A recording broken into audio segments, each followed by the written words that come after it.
Good afternoon, good morning to some of you joining us, good late afternoon to some of you joining us overseas. My name is John Carroll. I'm the CEO and founder of the Service Council, and welcome to today's In-Service podcast series segment. 'Tis the season, happy holidays. I hope that you are avoiding all the stress, both personally and professionally, of year end. And today is an opportunity to maybe decompress a little bit and think a little bit about how to build and design an AI first service organization. And so really excited to speak with today's featured guest, Brett Weigl. He is the Vice President of Product Management for Oracle Fusion Service and Field Service. I've come to really appreciate Brett's viewpoints on all things service, all things AI. I'm really excited for today's discussion. You're in for a treat. Brett, very warm welcome to you. Thank you for joining. Yeah, thanks for having me, John, and then happy holidays to everyone as well. Outstanding. So before we get things kicked off, we see you, LinkedIn listeners here. Thank you for joining us. And we want to encourage an interactive session. So, Brett has agreed to think on his toes. I have as well. So if you have comments, please feel free to submit them or reactions. We'd love your reactions as well. And we'll spend some time addressing those over the course of our 30 minutes here together, 30 or so minutes. We always kind of shoot for the moon, land amongst the stars here. So we'll see where we land. It's a very rich conversation, by the way. So it might be a little bit longer than 30 minutes. But without further ado, let's go ahead and jump in. And if you're looking to access today's webinar or podcast, you can do so on any of the podcast channels you subscribe to. I'm sure it will be featured across Oracle's platforms. It will be featured across the Service Council platform and all of the social channels that we all know and love. So without further ado, let's go ahead and get into it. So Brett, I've known to come to appreciate you through our introductions, and I think there's in the future, maybe you're joining our advisory board at some point. We'll talk about that later, but can you just tell our listening audience a little bit about yourself professionally? What was your background? Where are you now? What does the role entail? That would be good for our listenership. Yeah, my career started on the East Coast. I actually did a lot of field service in North Jersey, driving around, fixing computers in people's offices and installing networks and doing all of these things that, didn't realize how relevant it would become later on. But, after moving to the West Coast, got into software product management, ultimately after some customer facing roles. Since about 2014, been highly focused on customer service software use cases. So I came out of the ExactTarget acquisition, landed at Salesforce and worked on the Service Cloud team there for about 7 years or 7.5 years. And then I've just recently spent 2.5 years with Genesys, one of the leading contact center providers, leading AI and digital. And then more recently have joined the Oracle team. And what I do here is we have the Fusion platform, which is really the software as a service stack at Oracle for enterprise customers. And within that, we have a CX business that combines sales, service, and marketing. And then within service, of course, there's classic customer service, sort of home base kind of operations, as well as field service. So I own the product management for both of those. It's really talking to customers, exploring use cases, making sure that our development is pointed in the right direction. That's outstanding, Brett. And Oracle has been on a mission here to double down on AI infrastructure and cloud compute and expanding tools 100%. to help customers really build AI at scale, which we'll talk about today. This whole topic of building an AI first service experience is so it's a complex one, right? It is. I think it is a systemic change that we're going through in terms of enterprise right now. And absolutely. How do you make decisions around greenfield versus brownfield, and avoiding some of the challenges of each, and what are the pathways to successful AI at scale? So I want to kick things off here with setting the stage in terms of why service is fundamentally changing. And in our planning calls, you said that service of the future is being transformed by increasing automation. From your perspective, what's driving the transformation right now across service organizations? What are you hearing from customers? Yeah, I think that the things that newer forms of AI unlock, and let's be clear, AI has been around, But the newer forms of AI that are based on large language models are really advancing and accelerating what we can do. So a lot of manually curated workflow, which is really the world we've been in, can now be created by AI.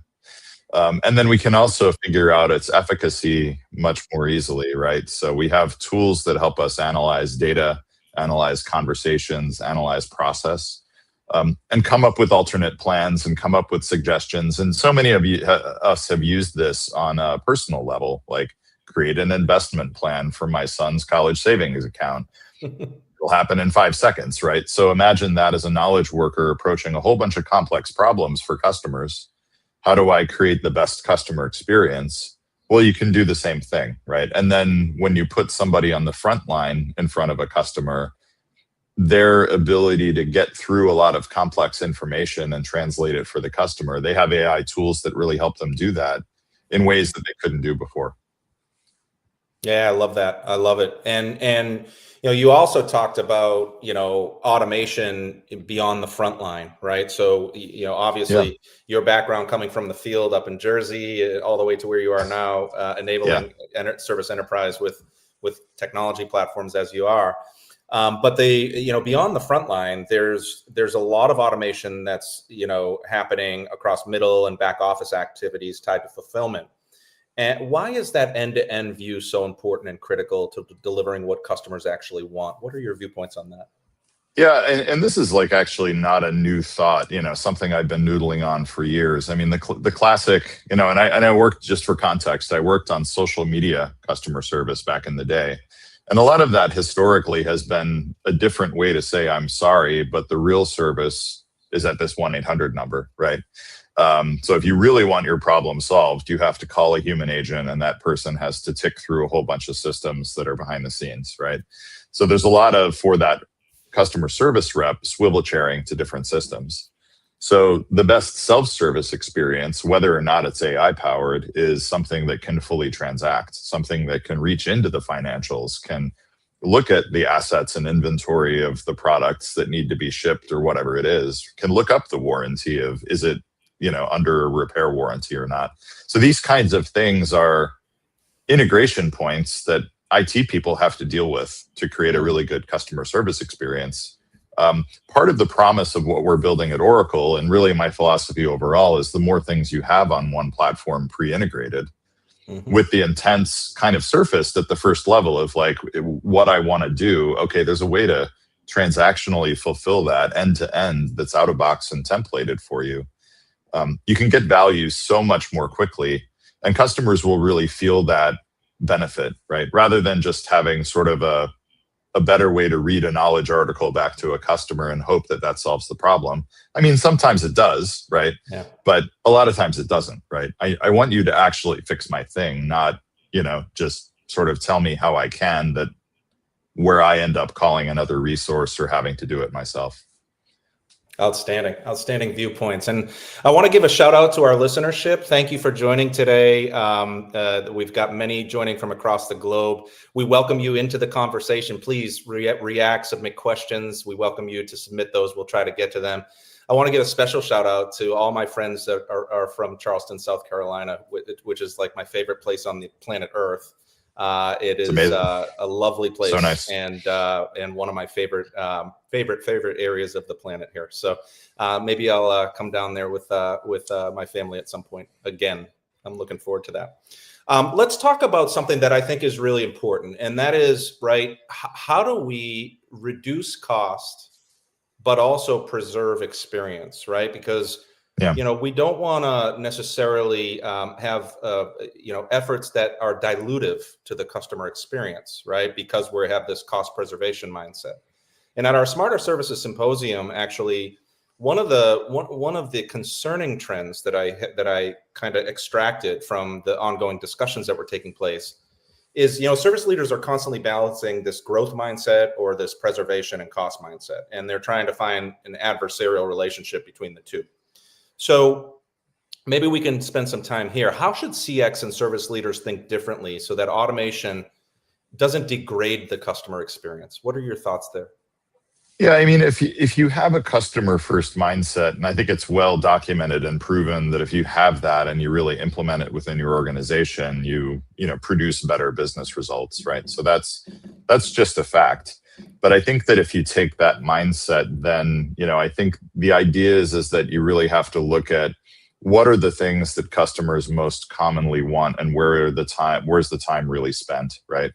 And sometimes that involves keeping the human involved to help the customer, but you just help them more efficiently behind the scenes. And I think that there's a lot of promise in the technologies that are coming forward about, okay, we can really help with a lot of the tasks where a human can work with AI agents to orchestrate or marionette within the organization and get things done at scale while remaining human.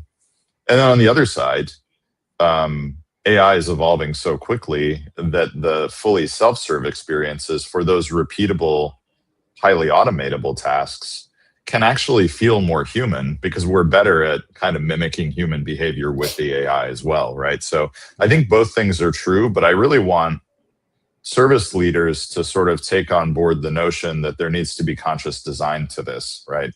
There's a lot of and we've seen this in prior waves with e-commerce, with social, with mobile, where somebody within the organization who's a top exec says, we have to have that, we have to do that, we can't fall behind, right? And you end up with mandates organizationally that are kind of like, we're just doing this because it's cool, not because it actually produces a better result. And I think the challenge is AI will produce better results, but also is cool. So it's really both together, right? And I think that the promise is there, but the real fulcrum on which that kind of like divides of like, okay, I'm just taking cost out at the cost of the customer, or I'm really making it better, is really about conscious design. It's just like anything. How am I going to use it? It's another tool. It is transformational, but it's another tool, right? And you need to think of it that way. And everything that you would do for a customer can be designed without regard to how you do it, right? So think about the what, right? And the why, sort of your values and your business goals and targets, and then come back to, okay, what tools are appropriate? Yeah, and the couple sort of supplemental points to that, right? The customer experience is the overflow of employee experience. And so we're hearing commonly, a lot of organizations revisiting workflows and journey mapping and looking for the subordination of service delivery and those opportunities to automate the transactional while elevating the relational, right? Where does human intervention help extend the relationship, and where is it needed versus where we can automate and make it more of an autonomous journey that is technology enabled. Now, there's a cautious story in there, right? That, every customer touch point and every transaction in theory is an opportunity to deepen customer experience. So it's really critical, right? So you've got to be really careful about those considerations. And so that's the next conversation, deciding what to automate and what not to. So what questions should leaders be asking before automating a service journey?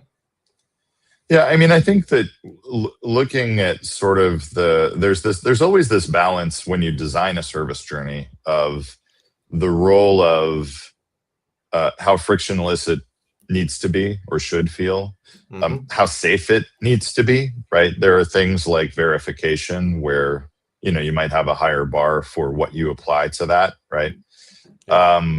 If it's a high cost moment, or it's something where you want human, sort of verification, right? But then there's also sort of the sensitivity of that as well, right? So, there's a big difference between where is my order and death benefits, right? And in terms of how you think about service experiences writ large, right? So across all the customers that we serve, all the industries, there's just so many different things that represent a customer intent and how you would approach it. Yep. And so I think that you have to kind of balance those things. But in general, as you map them, there are these things that are highly repeatable that really should be more convenient than they actually are in practice, right? Why do we have to transfer 5 times to get a simple question answered? And it's usually because of something ugly, like the systems haven't been integrated behind the scenes. So now you have 5 different sets of users for 5 different systems, and they all need to talk to each other, right? So that's a transformation project. AI can help with it, but it's not the whole story, right? But I think that working on those provides really big benefit because it takes a lot of the volume away. And then the things that you actually want more human attention to, because it's a high sensitivity moment. It's a high value account. It's a VIP. It's a, sort of your biggest customer. You want to focus more humans on those things, right? And really pay attention to how those experiences are created, where you have highly trained people kind of diving in, with the help of AI behind the scenes. But I think that it frees up time, right? So it's really about trying to figure that out, that balance.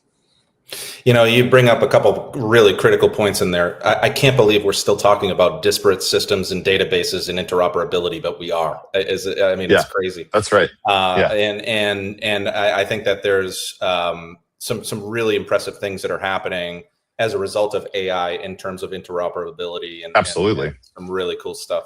And then the other thing you bring up here is this concept of humans and technology together, and that was actually our theme last year. It's not digital first or human first. It's and, not or, right? And so that was our theme to our symposium last year. So let's talk about that. So as AI handles more of the frontline infantry, you described humans shifting into new roles. How do you see the role of human agents evolving in an AI-powered service operation? Maybe you could talk a little bit, spend some time on that. Yeah, I think, look, the more that we hand over to AI agents, we're gonna really transform how app experiences work. You have a business user, whether they're customer service rep or somebody in a different function, sitting in front of an app. A lot of those apps are going to become backed by or infused with AI agents, right? So the more and more that piece of software starts to kind of not take over, but just become another thing you can use. It really means that you're more in the mode of sort of having things surface to you as proactive actions to sort of realize a moment here needs some attention, dive in, and then bubble back up, right? And then, re-summarize, ask AI, what should I pay attention to next? What looks problematic? What customers have been waiting an abnormal amount of time right now? Which ones can I help?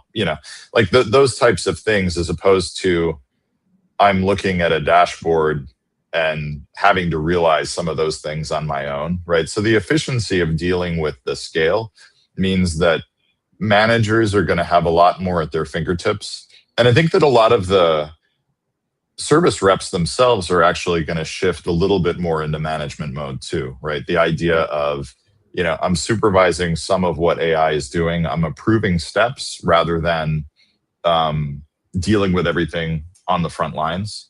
Love it. And it'll differ a little bit per service channel, of course. Those of us who do field service, there's still a machine in the office that needs to be fixed regardless, right?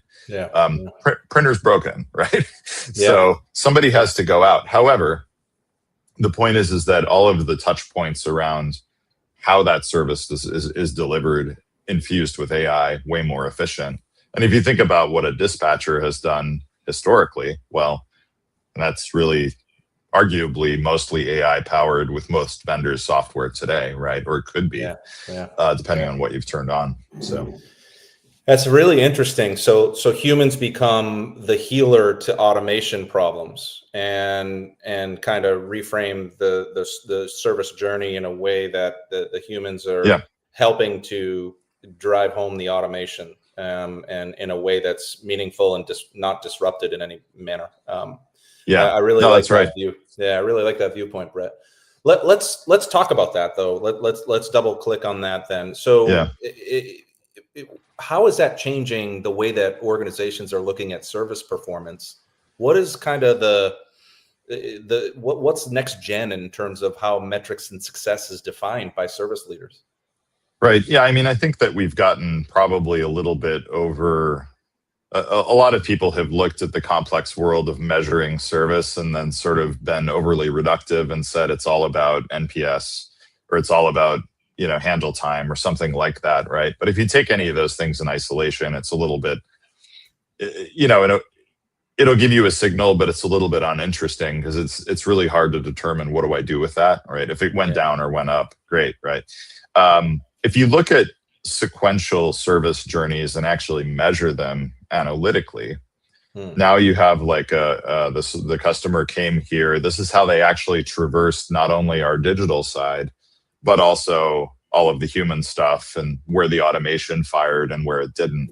If we can measure that comprehensively, now we can start to figure out, are the people coming in getting the right outcome on the right-hand side of the chart? Yeah. And then when I make a tweak, now I have a baseline, right? This is like one of the problems I think in general is that if we want to do scientific method and manage our changes, well, we don't want to change everything at once, right? We want to be more deliberate and say, hey, a customer who was self-serving and they needed to update their order where there was a shipping mistake, can't do that without a human. If I throw automation in, am I creating the outcomes on the other side that still result in happy customers? And what things end to end do I want to be true, right? So now I'm doing this with eyes wide open, and I know what I'm affecting when I start to play around with, okay, we're going to do a whole new AI thing. We're going to drop it in the middle, right? Now I have a baseline. Now I know what to do. So yeah, interesting, really interesting. So visibility, end-to-end customer lifecycle. Here we are again, right? Customer 360 view. And so what does that kind of visibility enable that organizations don't have today? Talk a little bit, spend some time on that. Well, I think, you had talked about, humans transform, right? So it's more about healing the automation. So if my task list is more the points that need to be optimized, right?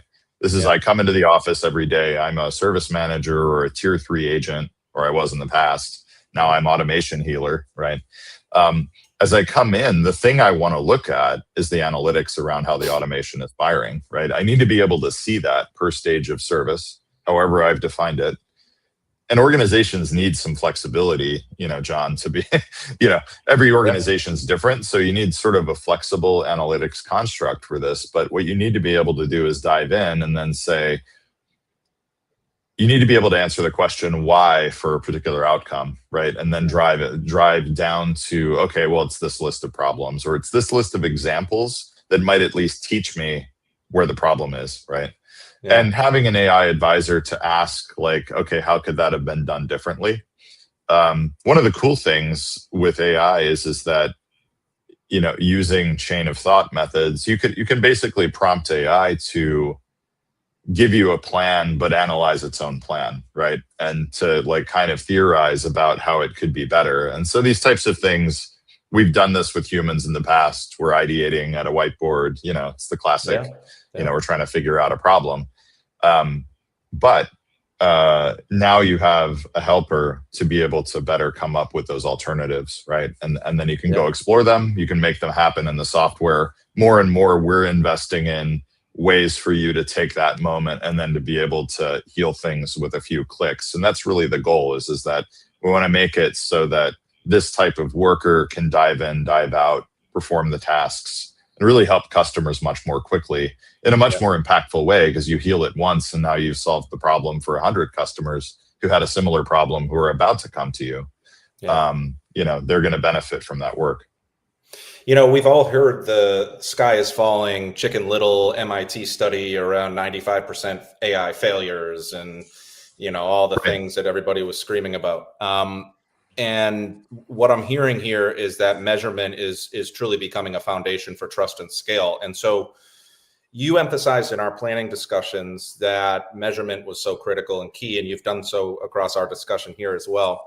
And that without it, evolving how we measure what good looks like, leaders are staring pretty much blind, right? So what's at risk for organizations that scale AI without this kind of analytics foundation? Talk a little bit about the sky is falling, Chicken Little next gen sort of critical concerns that organizations should be considering. Well, I think, sort of at the biggest scale, changes, we've seen this, sort of changes, automation for automation's sake a lot of times does degrade customer experience. Not knowing that's happened until your revenue falls or your retention rate drops or whatever the top line thing is that the CFO is going to care about, right? That's I think the biggest risk, right? Just in the sense that you can alienate your customer base, and then that starts to actually impact the top line and the bottom line. Yeah. But I think that there is also sort of this bigger risk of kind of making changes that cause new problems, right? So you have an idea that I'm going to heal this, and then my life's wonderful. But the problem is you've actually created 3 more problems that didn't exist before. Because every solution has its own parameters and oddities, right? And that's true of AI or not AI, right? Yeah. But if you don't have a measurement framework and you're not applying that consistently across the initiative, then really hard to tell what you've done. So, yeah, we've got some active listeners here that are making some comments and submitted some questions. So why don't we take a moment to pause here on our planned agenda and welcome these discussions. So.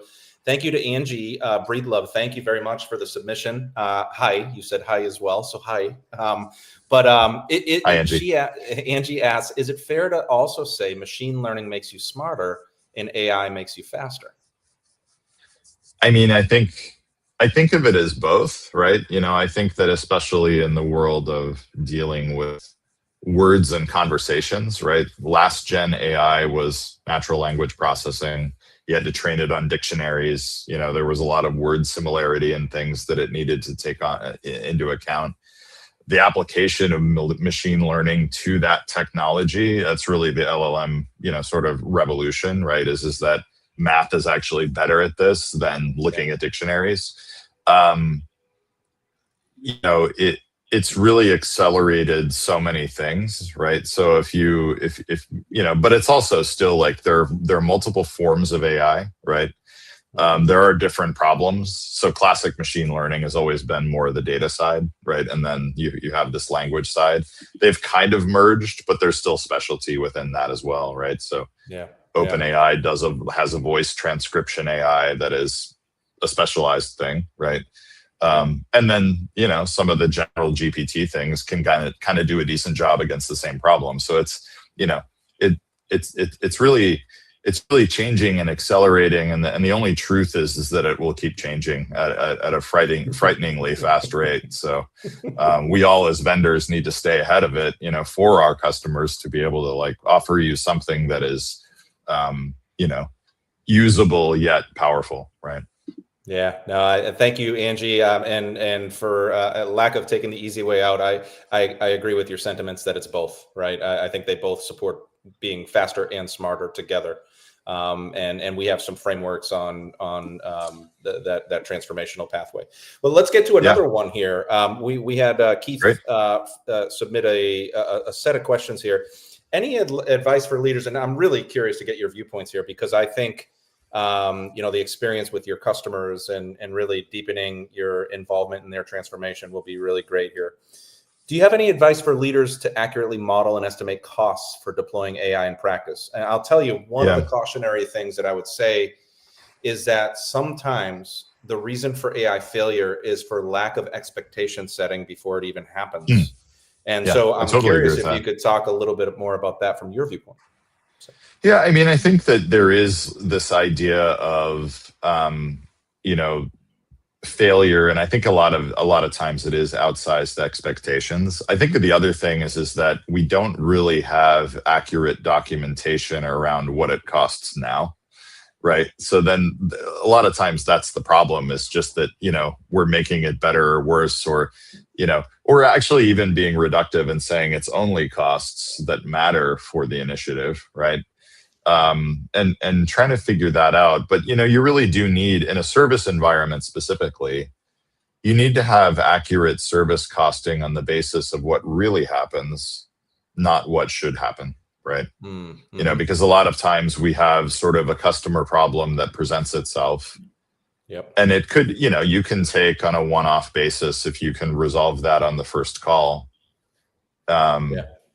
you can estimate the number of screen clicks and this and that and the other thing, right? Is that estimated on your worst agent or your best agent, right?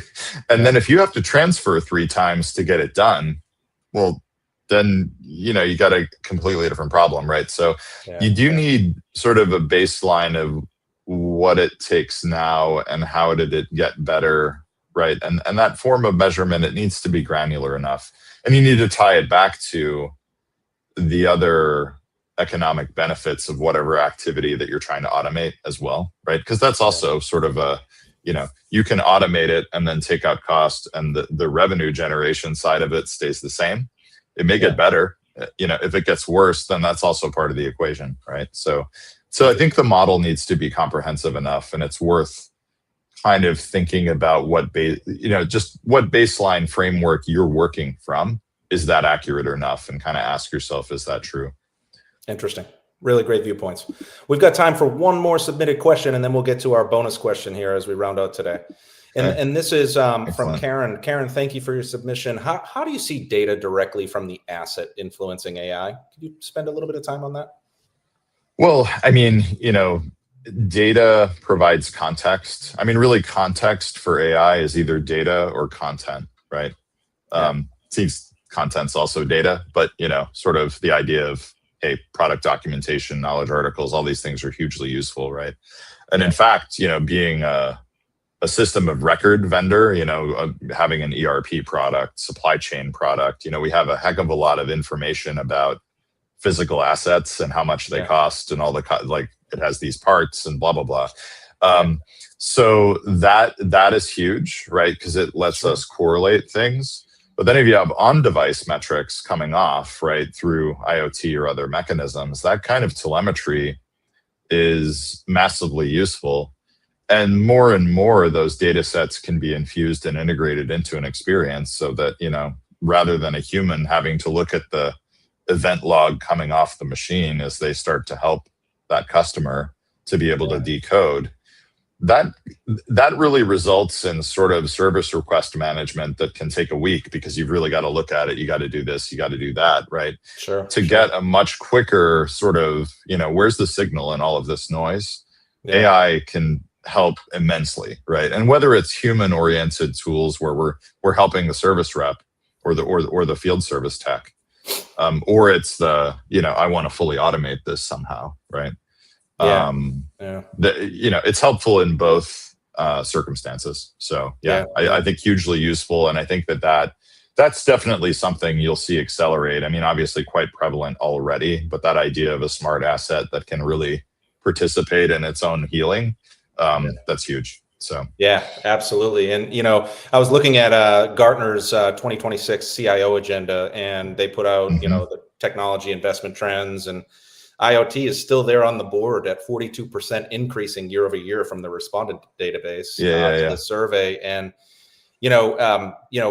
in recent years, turbulent financial times, the consumer of products, whether it's business or consumer, the life cycle has been attempted to be extended, right? Capital expenditures elongated or avoided by extending the asset life cycle, right? And so a lot of organizations opted not to retrofit some of their legacy products and looked at new product introduction and NPI and next gen as the opportunity to infuse IoT. So it's interesting to see it prioritized as an investment this year. And IoT is absolutely critical on the pathway to predictive and proactive and outcome-based services. I think its time has come. I mean, obviously a lot of people have been investing in that for a long time. I just wanted to say that I actually know Karen. Thank you for the question, but also good to see you again. Oh, that's outstanding. Outstanding. Old friends coming back together. I love it. That's right. And just to further the point on machine intelligence and IoT and what it's doing, it's learning patterns from data, just like any other of the different levels of AI here. It's taking supervised learning, unsupervised learning, and semi-supervised learning, and looking at the patterns across unlabeled data, labeled data, looking for anomaly detection, looking for all the things that can signal and trigger and inform the organization to triage, diagnose, and resolve issues on a much more expedited manner. It's quite critical to the pathway. So huge. why don't we land on a bonus question for our listeners? What is a big bold prediction? What is something that is something that you think is going to change or evolve in 2026 with respect to AI? Anything bold that you want to leave our listenership with? I think one of the biggest things coming, and I'm not the only one to say it, but I think that a lot of companies are slowly coming to this realization is that if you think about what AI can do, where it can be sort of a universal advisor or very targeted around a specific task, a lot of what we have historically done in business application user interfaces is exactly that. We make users click around to do this or that, right? So therefore, we get into a lot of discussions around what's the perfect single pane of glass for my customer service reps or my manager, what's on my wall board, all of these types of things. It's very much a UI discussion, and then you think about those flows, right? Yeah. Are they efficient? Can they be optimized? What do users think of it if I've changed it on them, et cetera, et cetera? Yeah. The truth is that AI can actually generate its own UI on the fly because it can write code, right? And JavaScript, to AI at least, JavaScript's easy. It's actually easy to a lot of developers too, but the speed with which you can do it. So I think that what you're going to see is that there's going to be a new form of app that really is AI backed entirely. Not only AI for asking a question on the side, but also just AI, right? So the stack really changes. And, we talked about a lot of the integration hurdles of the past, right? There's protocols like MCP, agent to agent. These types of things, as they become more mainline and they become the default integration techniques, we're going to see much more fluidity around effectively AI virtual assistants or AI agents, depending on what you call them, really powering everything and even powering some of the consumer side, right? So that, a lot of us are already replacing web search with Ask ChatGPT or Claude or whatever your flavor is, right? So that becomes interesting where, okay, now like if I'm doing that on that side and I say, how do I get help from company XYZ that serves me, right? And then I end up in an experience where the agents are talking to the agents. I think that's really transformational. And then the users behind the scenes, they'll be using apps that are backed by agents as well. So I think it's we're going to see a lot of change. I think it's sort of those investments in UI are becoming less important, but we will still have to think about the user experience, to be clear. It's just that it's going to be a little more dynamic and a little more on the fly rather than, we designed the perfect thing, it'll stay there for 3 years and then we'll do another rev, right? It's not going to be that anymore. So customer service organizations and field service organizations will therefore kind of need to have more of a flexibility mindset of, I have a basket of tools and they're going to evolve, rather than here's my screen, here's the training manual you get on day one, learn it, you're trained, right? I don't think that that's going to be really the future at all. So I'm going to leave our listenership with two things. One, I think regulatory, data privacy, cybersecurity, I think that's going to be a really big topic in the new year. And I think that's one of the largest inhibitors to AI at scale, right? So expectation setting, change management, and then governance and regulatory and everything around security and data practice. So I think that's going to be really, really critical to this coming year. The second thing is I would encourage line of business, whether it's service or any other line of business, to continue to innovate around pathways where AI can make a difference in your line of business functional world. This is, we see IT and line of business technology and IT leading the charge in terms of systemic change with AI. And this battle of line of business versus IT, who leads the IT agenda, is coming back again. We're seeing this, come back again from 20 years ago, where it was, okay, ERP, CRM, back office, and then best of breed applications to supplement, and we'll meet in the middle. I think that same thing is going to come about again. I think I would encourage our listenership to continue to find those opportunities and those instances to innovate within your function, and not find a way to that former adversarial relationship that line of business in IT had previously that is kind of coming back and circling back around again. History repeats is my main point here. Any viewpoints before we close things out here, Brett? Otherwise, we can bring this thing to a close. No, I completely agree with those sentiments, and I think the regulatory environment is interesting, but for those of us who have global brands, right, it's different per country, right? So there's no universal answer, so we do end up with a little bit of what countries I'm serving will really determine where I am, because some are very permissive and some are very not permissive, right? And so we have to deal with those differences as service owners. So outstanding. To our listenership, thank you for joining. Thank you to our active listenership. This has been great. I love this. Wonderful. Ask me anything, and Brett is available. Please connect with him on LinkedIn if you're not. Get to know him. I'm sure he's willing to spend some time talking about it further. And thank you to Oracle. And have a great holiday, everyone. We really appreciate your time here at the end of December, closing out your year. Hopefully this was interesting and valuable to you. You can find it on any of the platforms you subscribe to. And we'll see you on the next one. Brett, have a great one. Thank you for joining me. Thank you. Happy holidays, everyone. Thanks, John.